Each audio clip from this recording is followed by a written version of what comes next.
Train the muscles, not the joints.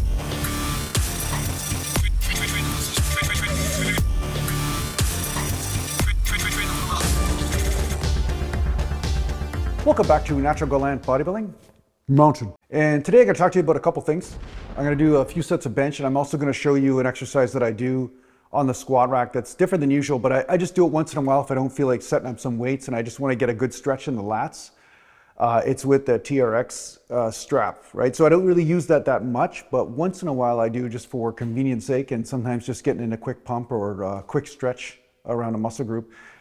But one thing I'm going to start off with is talking about bodybuilding concepts, where there's lots of different techniques to choose from when you're bodybuilding, whether it's strip sets and giant sets and heavy sets like 5 sets of 5, all these different types of things. There are pyramid sets, and then there's exercises, and then of course there's the big thing that I'm going to still stick to it. I've been vindicated as far as that one study that came out about stretch reps, like constant tension under stretch. Now the big thing that people are making a mistake with, and this is the thing, is that they're assuming a stretch has to take place under the full range of motion around a joint. And that's definitely not true.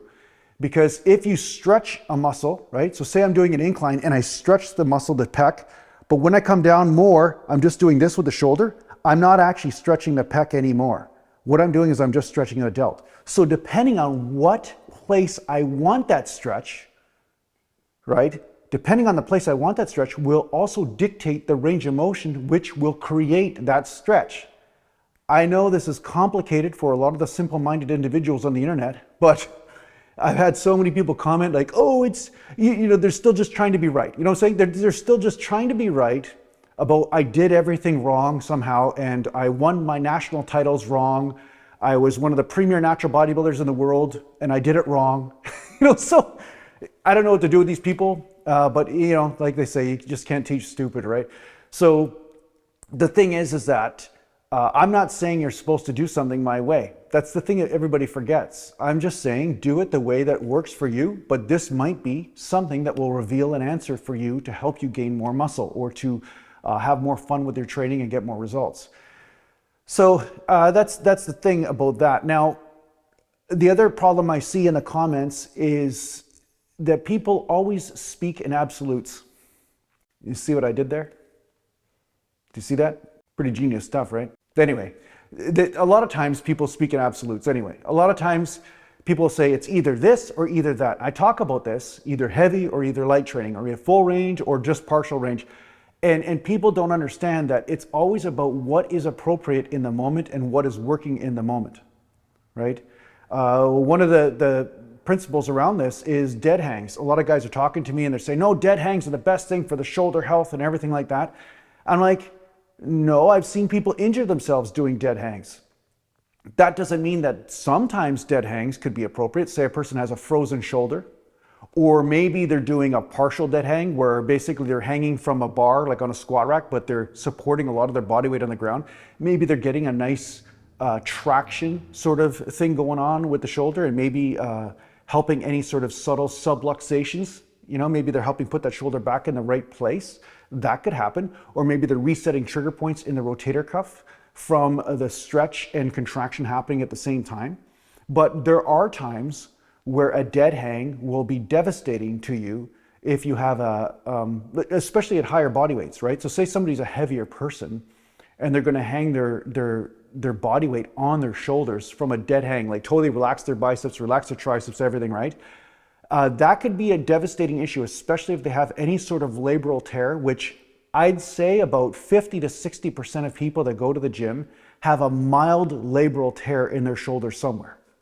From sports, from injuries, from learning life the hard way, And if you do this dead hang in too extreme a way with that sort of situation going on in your shoulder, it can lead to a chronic inflammation or an irritation in the area. So my advice to you is to just pay attention. If it's helping you, great. If it's starting to kind of tweak you all the time, then either lower the tension. So say do a dead hang from a lat pull down, but use half the weight, like half your body weight or something like that. Or or don't do it at all, or keep a slight bend at the bottom or whatever. Maybe don't make more like a hybrid dead hang, not a full dead hang if you're holding the traction out the shoulders. So what I'm trying to say to you is that it's not about extremes. It's not about, oh, this is always the way, that's always the way. Like, and also the other thing that drives me nuts, right, is people say, oh, you know, this type of training is the only way for naturals. It's like, no. I mean, because each natural person is different. Each natural bodybuilder is different. And as much as I hate high intensity training, like it's horrible for me. It does not work. If I don't train for a couple days even, no matter how extreme my training is, I start to go backwards. And that's the way my body's been for a long time, right? So sometimes you guys will see me flatten out a little bit. Well, guess what? That's because I didn't train for a couple days and I didn't eat perfect for a couple days, you know, and then that's it. My body responds instantaneously to one direction or another. If I went 8 days in between training body parts, like say I trained chest and then I didn't train chest for another 8 days or 9 days away or whatever, that would be it. My training career would be over. I'd just basically be doing light weights all the time, right? I'd be better off getting a Thigh Master from Suzanne Summers and just doing that. So, but some people, they seem to respond to it. I haven't met too many of them, but some people respond to it in some ways.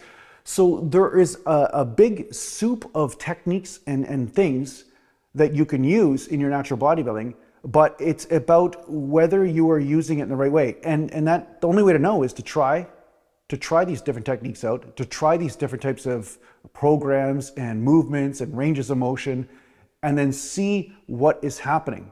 So your observation skills are more important. So if you're kind of an idiot, like, you know, one of the sheep that just wants to follow somebody blindly and not do any experiments and not do any experiments on your own, this is not the channel for you. Like, this channel is more for people that want to learn how to be independent and not just follow the next trend, right? So what I'm finding is a lot of people will see that I was right about something for over a decade. I mean, actually 30 years I was right about it, but I publicly proclaimed it about a decade ago. And they'll see that a study caught up to what I'm saying. But then if I say something else that a study hasn't caught up to, then they're like, oh, that can't be true because there's no study. It's like, what are you talking about? I mean, we've already proven that high-level athletes of every kind are always one step ahead of the studies, if not 10 steps ahead. The studies, just because the studies aren't there doesn't mean the truth isn't there. The truth is still being revealed in what is working for athletes and what is working in any sort of realm of expertise. Doesn't matter whether it's building sheds or whether it's, you know, mowing lawns or whatever, right?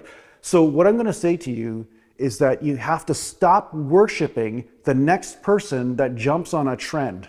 You know, that's the best advice. Just look at what's working with you and then see if there's some people out there that help you find that out. That's basically it.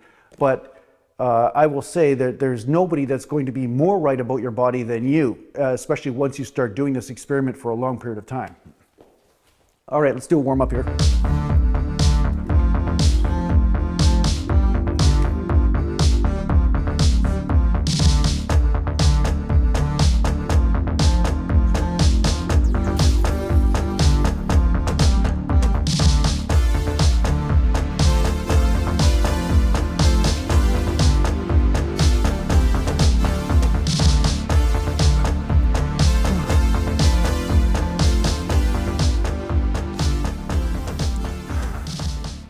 So basically what I'm trying to say is that you have to break your own rules. And I've said this over and over again, but I have to keep repeating myself because it seems like it's not sinking in with some people. So the thing is that the reason why you have to break your own rules around training from time to time is that every technique has its purpose, right? Every technique has its purpose or its reason, right? So sometimes, you know, doing a deeper range of motion can be appropriate for rehabilitation, like I've said before, with lighter weights. But if you use too much weight in that case, what will happen is it'll devastate your joints and not put any more stress on the muscle. So that's why I put, generally speaking, that super full range, like super stretch range and stuff like that, more into the rehabilitation sort of category. Not always, but mostly. But when you're using really heavy weight, where it's a real challenge on the muscle tissue and there's massive amounts of tension involved, well, then there is a tendency to be a bit more conservative on the stretch. right? You cannot change bodybuilding into glorified yoga, right? Because when you stretch the muscle too much and you put extra tension on there, what you're saying is the stretch is more the weak link than the tension that you could put on there with weights. And what I mean by this is that stretch can be good on the muscle. It can increase tension, but too much, then it transfers the majority of the tension to the joint capsule and to the tendons and ligaments and so forth. And at the same time, under certain stretches, your body's not able to maintain joint integrity. So when you're using super heavy weight, you're not able to do that. With lighter weights, you are. So the fact is that there's a big misunderstanding around training, and people are trying to overcomplicate it. They're trying to make it too complicated. But if you naturally were going to exert as much force as possible or have to manifest as much force as possible, you wouldn't try to do so under an extreme stretch. You would try to have the least amount of stretch, or at least enough stretch to benefit from that elasticity in the muscle, but you wouldn't try to make it really awkward. Like you wouldn't kiss your own prostate in order to lift the rock off the ground. You know what I'm saying? Like you would try to find a way to make it a bit more. So I think there's a healthy balance in here. That's all I'm saying. There's a healthy balance between stretch of the muscle and mechanical advantage. And when you use these two things in a proper combination for your body type, then you will get more gains over the long run instead of trying to please the exercise police and so forth.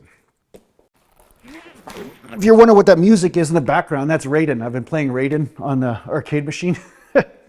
I've got over 500,000 as my high score so far, but I got to keep working on that.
Now, one of the reasons why I don't bring the dumbbells together at the top is that I feel like, or not, I just feel like the tension leaves the chest altogether when I do that.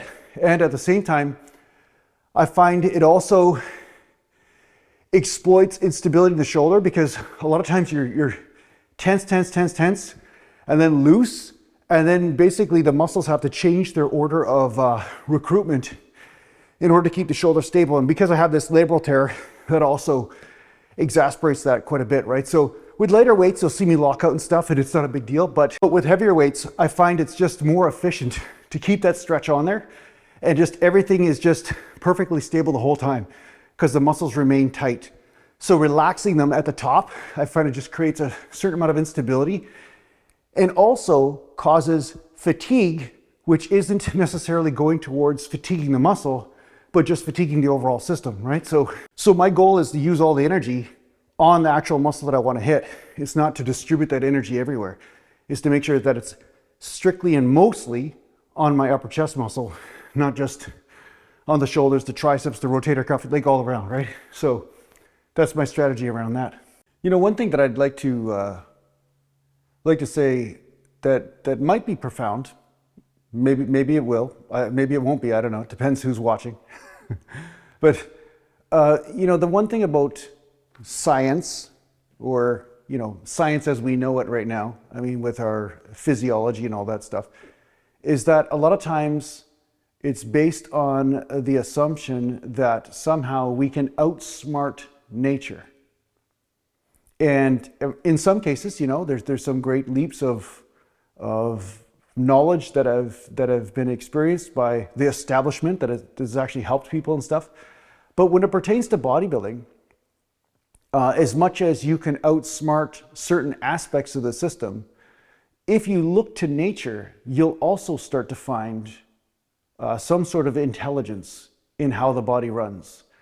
And I think a good place to start is to see, how does the body naturally exist in nature, and how does it naturally adapt? And, you know, we can go back to cavemen or whatever, you know, whatever your belief system is or whatever, but we can go back to the earliest forms of men walking hills or lifting rocks or whatever, and they would have a certain type of muscularity, I'm sure, right? Or adaptation from that.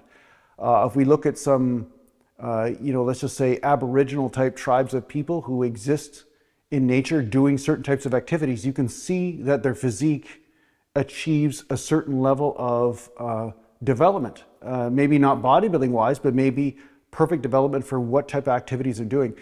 So I find that by watching what's happening with people who are in certain environments, you can learn a lot. And sometimes it may help break some of the fanaticism around whether you're curling with an extra centimeter of movement or not to get big biceps and stuff, right? So I find a lot of the problem I have is that I will show people what I did in order to get results, and then somehow they'll resist it and say, no, that doesn't work. And like, well, no, it clearly does work, because at the peak of my career, this is what I was doing in my exercises, and this is what got me results. And you have to have a certain amount of neutrality to accept truth. That's really the basic thing, right? And if people are too emotionally wrapped up or too attached or insecure, or they have too much suffering around this whole bodybuilding game, they're not going to be able to neutrally just observe what's happening in their own body. And whether something I said pertains to them or whether it doesn't, right? So I think this entire fiasco of trying to outsmart the system and trying to become smarter than other people or know something other people don't, I think that entire hierarchical sort of competitive nature has to be destroyed, at least when we're talking about finding out what works for you. Because a lot of people will try to wrap you up in their game of what works for them, and then they say, you have to do what worked for me better than I do in order for me to respect you, but the thing I'm doing might actually destroy you. You know what I'm saying? So yeah, neutrality is a great way of observing. And if people just neutrally observed rather than making a big power game out of it, I think we'd probably be a lot happier. And I think some of that is going on in science, where it's like control and hack the system and make the body do what you want. But I think by perceiving what the body naturally does, there might be something to learn from that. I don't know. It's just a deep thought. I don't know if it's really pertains to you or not. I'm really on both sides of the fence. You know what I'm saying? Like, I want to have greater health and greater ability, but at the same time, I also understand that nature has some sort of intelligence. It knows what it's doing, right? You know, so I think that if we learn where we are destroying our nature, you know, whether it's toxic food or toxic metals in the water, you know, whatever it is, I think naturally some intelligence of the body will help you be able to adapt better and so forth. So I know that was a little bit of a wandering rant, but in the end, neutrality matters. If you're neutral, then you can accept truth or discard things that you're attached to. Like, say you're attached to lifting in partial ranges of motion. You know, say you're one of those people. You're like, no, everything's got to be partial range of motion, right? Well, then if that's not working for you, you can just say, no, okay, I'm going to try a fuller range of motion and see if that works. You know, the experiments can only happen if you are neutral, if you are able to observe and not so emotionally wrapped up in being right. You have to let that go. And that's really what most of us have to go through in life in a lot of cases, where being right causes devastation. You know, I knew all sorts of drug addicts back in the day, guys in the gym, and they were partying on the weekends, and whenever I tried to help them out, right, they saw me just being judgmental, but I said, hey, you know, maybe that's just not a good way to go, you know, doing this partying thing. Maybe you might want to stop that and just concentrate on your training instead and take care of your health and stuff. And, you know, 10 years later, they're in jail or living on the street as drug addicts and stuff. There's nothing I could say to them, right? They had to learn the hard way. So, you know, you can learn the hard way, but you don't have to learn the hard way. That's my point. All right, next set.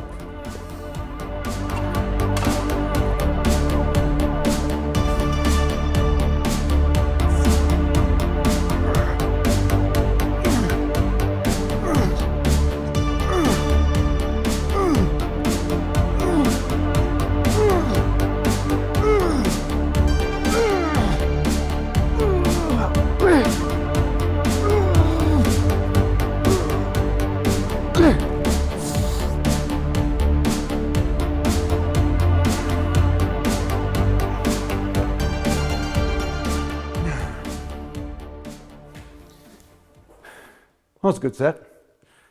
I like that. That was good. So yeah, your ability to neutrally observe what you're doing and the results of what you're doing will enable you to avoid some of the hard way moments, right? Where your ego is wrapped up in your training, and then because the ego is so wrapped up in it and your identity and everything, you don't take days off, or you don't eat properly because you're always worried about putting on, you know, 1 ounce of body fat, right? So you have to put that ego out of it. You have to say, okay, what does the body need? What's going to help it be healthier in the long run? And that's going to help you get more gains in the long run. So that's really what I'm going to say about that. So now let's go do some back. I'm going to show you a dead hang variation, which is very weird for me because I've been against dead hangs mostly, okay? But if you guys want to do dead hangs, this is a way to do it in a way that it's not quite so aggressive. All right, so here we go. So those of you who have been here for a while know that I've showed you how to do a hybrid pull-up. Basically, it's a pull-up where you have your legs in a squat position on the ground. So a lot of your body weight is in the legs, right? So you're basically taking out some of that body weight, especially in the bottom part of the motion, especially in the bottom part of the motion, right? So the neat part is that this is a great way to warm up the lats. Say you have some sort of rotator cuff sort of thing going on, and you could do a few sets like this first, just high reps, and then, and if you need to, you can use your legs to push off the bottom. I don't, but do this. And then basically, then you can set the bar up higher and then do chins after doing a few sets of that if you want, right? But the neat part is that if you want to do a dead hang, because a lot of the weight is in the legs, and when you're in a squat position on the ground, that weight won't be pulling on your shoulders, right? Because your feet are supported on the ground. It's a way of lessening or not having quite as much resistance on the dead hang. So I could do a dead hang here, but I'm only really doing about half my body weight, if that. And basically that can actually help stretch out the shoulders and traction them if I need to, but I'm not, doing it, or at least not an overkill sort of method, right? I'm not doing it so much so that it's so aggressive. And at the same time, I don't have to stabilize, which also makes it a little bit easier on the shoulder. So this is something that I would recommend for people if they have not done dead hangs before, and if they want to do them or try them, this would be a less aggressive way of doing it, so it's much more safe, right? So yeah, sometimes if the shoulder's subtly out of place, doing a dead hang like that can help, but if you do it too aggressively, it can cause a problem. So that's why it never hurts to be a little bit more conservative.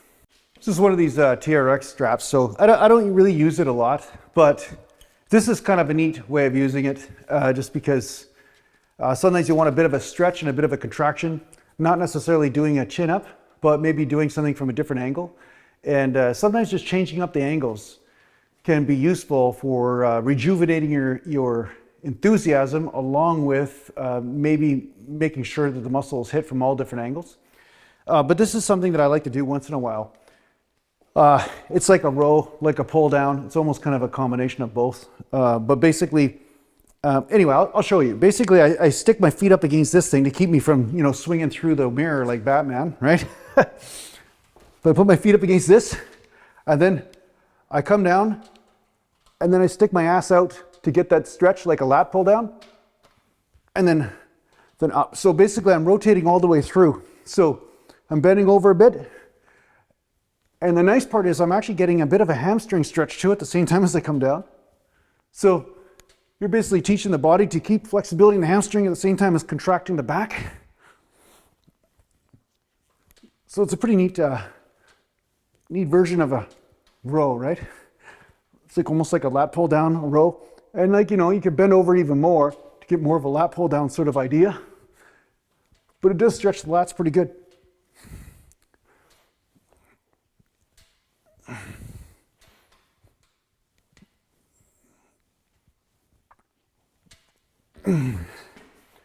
And if you wanted, you could wear a weighted vest to increase the weight and so forth. So, you know, something like that would be a good idea actually if you're going to do these with more of a challenge. But the one thing I would say is that make sure, of course, your squat rack is bolted down, or you have weights on the rack like I do right now to stabilize the whole thing, right? So that really helps with making sure you don't collapse the rack right on top of you, because nobody wants to see that. So yeah, guys, I hope you enjoyed this mini part of my workout anyway. Thanks a lot for watching. If you need to get a hold of me, just go to naturalgalandbodybuilding.com. And thanks to the Patreon supporters, and take care for now. Mountain.